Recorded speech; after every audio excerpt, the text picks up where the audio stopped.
ముద్రగడ పద్మనాభం మరణం ఆంధ్ర రాష్ట్రానికే తీరని లోటని వైవి సుబ్బారెడ్డి, వైసీపీ నేతలు అంబటి రాంబాబు, బొత్స సత్యనారాయణ పేర్కొన్నారు.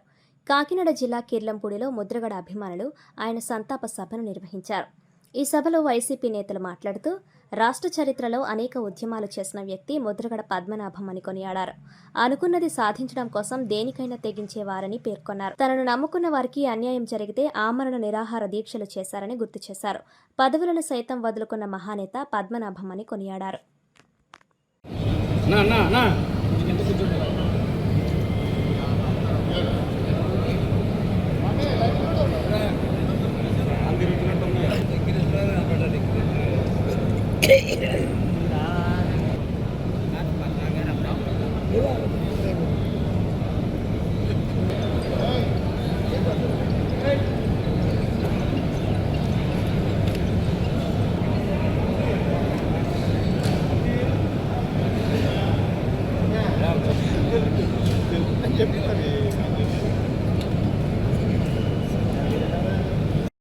ధర్మం మందే అని చెప్పి ఆ రోజుల్లో దాదాపు ఏకుంజాము 2 గంటల వరకు కూడా మాతో పాటు అక్కడే రోడ్డు మీద కూర్చున్నాడు.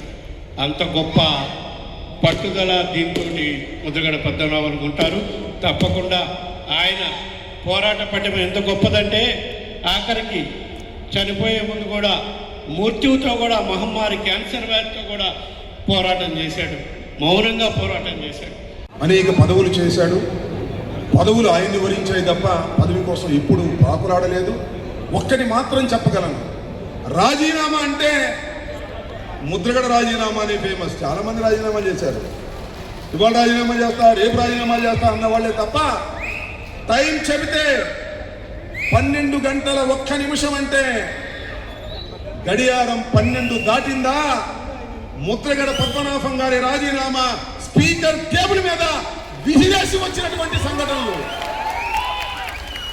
అవి స్ఫూర్తినిచ్చాయి రాష్ట్ర ప్రజానీకానికి. పదవిని తృణప్రాయంగా వదిలేటటువంటి వ్యక్తి ఉద్యమం కోసం ముద్రగడ పద్మనాభం గారు.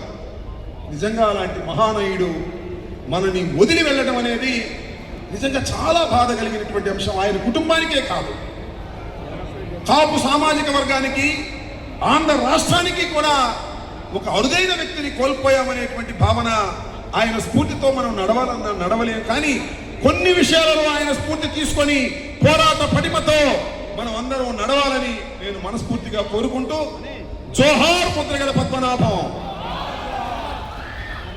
కార్యక్రమాలు వారికి నా వరకు వ్యక్తిగతంగా వారితో నాకున్న పరిచయం, ఏదైతే కాపు కులాల పోరాట సమితి ఆ సంఘర్షణలో వారు తీసుకున్న నిర్ణయాల పట్ల ఆ సంఘర్షణలోనే వారితో నాకున్న ఎక్కువ పరిచయం. రాజకీయాల కంటే ఆయన పార్లమెంట్ సభ్య, ఆయన ఒక మంత్రిగా ఎమ్మెల్యేగా చేశారు, మంత్రిగా చేశారు, పార్లమెంట్ సభ్యుడిగా చేశారు.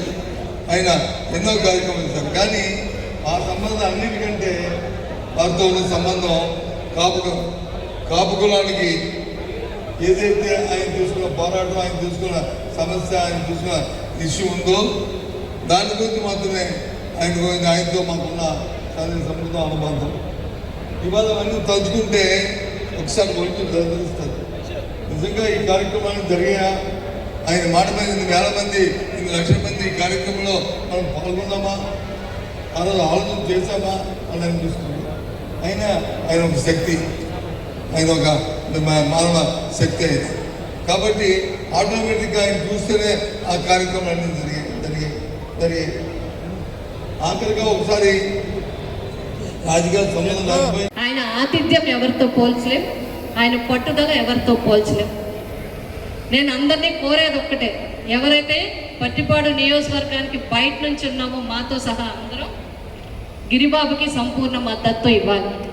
పట్టిపాడు నియోజకవర్గ ప్రజలందరూ కూడా ముద్రగడ పద్మనాభం గారికి ఘనమైన నివాళి ఏంటంటే వారిని కూడా వీర్రాఘవ గారు, ముద్రగడ పద్మనాభం గారు, ముద్రగడ గిరి గారిని శాసనసభ్యులుగా చేసే వరకు అందరూ ఆయన వెన్నంటి ఉండాలి.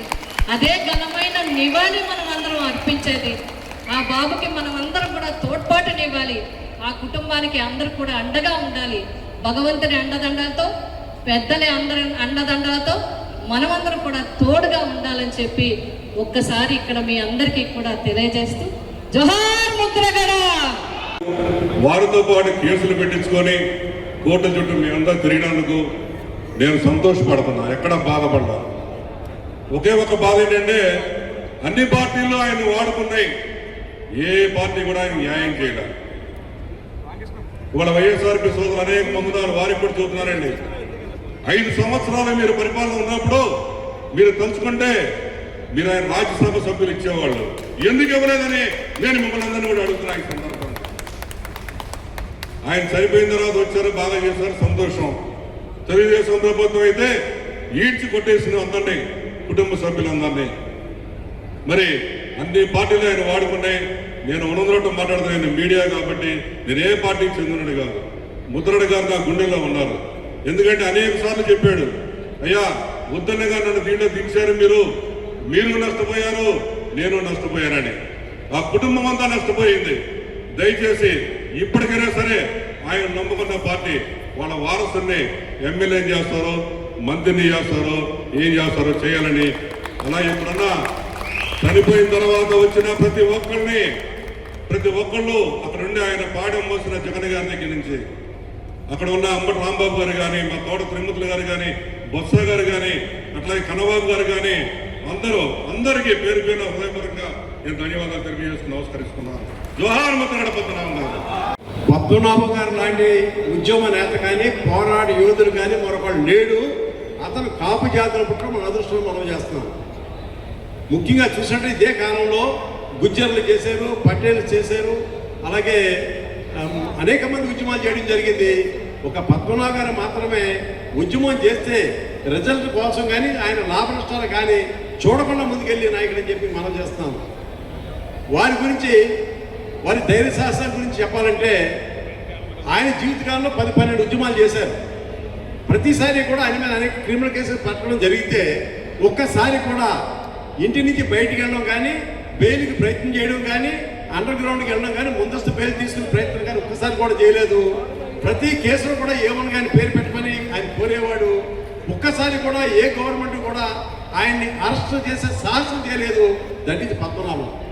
అలాగే అనేక మంది అనేక పదవులు చేసినప్పుడు కూడా 78లో ఆయన రాజకీయ జీవితం ప్రారంభించినప్పుడు జనతా పార్టీ నాయకుడిగా 83 నుంచి 89 తెలుగుదేశం పార్టీ నుంచి, 89 నుంచి 94 వరకు కాంగ్రెస్ పార్టీ నుంచి, 99 నుంచి 2004 వరకు కూడా తెలుగుదేశం పార్టీ ఎంపీగా పోటీ చేసి వారికి గెలుపడం జరిగింది.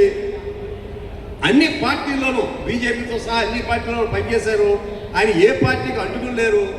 ఆఖరిని మధ్యలో వైసీపీ కాబట్టి సహజంగా వైసీపీ నాయకులు ఎక్కువ మంది అటెండ్ అవ్వడం వరకు ఉపయోగం, కానీ వారు ఈ పార్టీకి ఆ పార్టీకి అంటుకున్న మనిషి కాదు. సుదీర్ఘకాలం తెలుగుదేశం పార్టీలో